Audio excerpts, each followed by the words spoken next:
I just really believe that Satan is working overtime in his attempts to lure God's children away from the kingdom. He is a wolf in sheep's clothing, and he is showing up in our homes, in our lives, and unfortunately, even in our churches. He speaks subtle lies. He twists scripture. So this can make it really difficult to discern what is true and what is not. I really think that one of the most difficult things that we as Christian women are facing in today's culture is this trying to figure out how to live in the world, but not of the world. We desire to be women who are sanctified, to be set apart. We desire to walk in holiness. We desire to take up our cross and follow Jesus. And we desire this because that's what Jesus asked us to do. But it can be so hard sometimes to try to figure out how to actually put this lifestyle of living in the world and yet not being of the world into practice. At least I have found it difficult. I have wondered, how do I please Jesus in my home?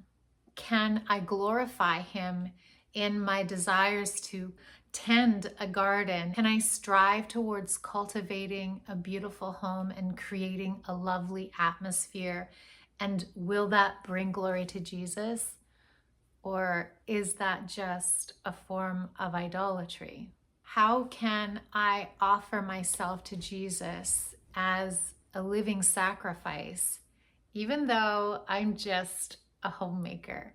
I don't even have young children in my home that I am striving to raise up for him. My kids have grown and gone. So here I am, just a homemaker with nothing of importance to do. How do I glorify God in that? How do I live my life in a way so that it is an actual living testimony to who Jesus is? How do I preach the gospel to my friends? How do I tell them about Jesus and how wonderful he is and about the difference that he has made in my life without them feeling like I'm trying to shove religion down their throats? These are questions that I have struggled with, and perhaps you have too. Maybe, like me, there are times when you have felt completely overwhelmed in your desire to just live out your life as a simple homemaker in a way that honors and glorifies the Lord.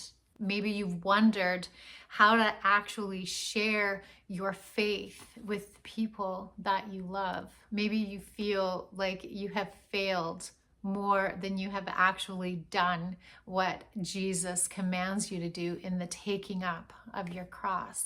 I understand. I have been there. I am still there. But I have learned a lot of things over the past 3 years. 3 years ago, God implemented a really big change in my life. He plucked me and my husband out of the community that I had lived in, out of my church community, out of the close vicinity of my family, and moved us from Alberta all the way up to just 150 kilometers outside of the Arctic Circle here in the Northwest Territories. This is a remote town.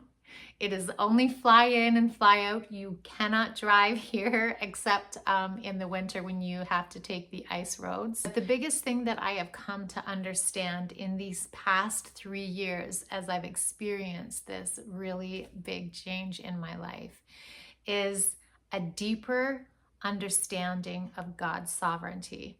And let me tell you, when you begin to understand that God is sovereign and what that actually means, there's so much hope in that. There There is so much joy in that.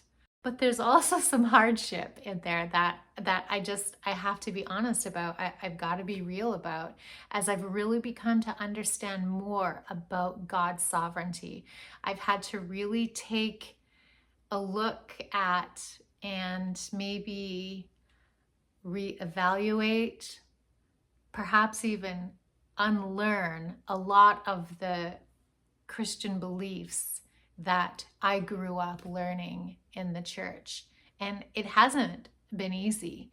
It has affected friendships. It has affected relationships within my family.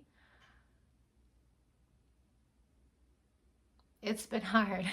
And sometimes it has been lonely. But I wouldn't change it. I wouldn't change it for the world. There is such amazing hope in the truth of God's promises. And when you understand his sovereignty, when you begin to understand who God really is, it changes everything. It changes everything about the way you live on this earth, in your homes, with your family, with your friends. It changes how you view life on this earth.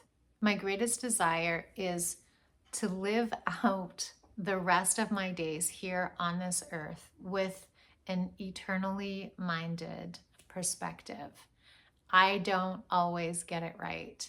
In this world, we are constantly bombarded with so many distractions, and it is easy to fall prey to those temptations. So if you feel like this is a place where you're at in your life too, well, I would really love to have you join me, seek to live a life that is fully and wholly pleasing to the Lord, to live out a lifestyle of holiness. Here we are, just pilgrims, really, passing through. There's so much joy, there's so much peace, and there's always hope. But a lot of times there is hurt. A lot of times there is loneliness.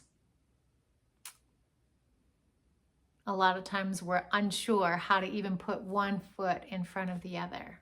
But that's the thing about being a pilgrim. While we aren't there yet, we are almost home.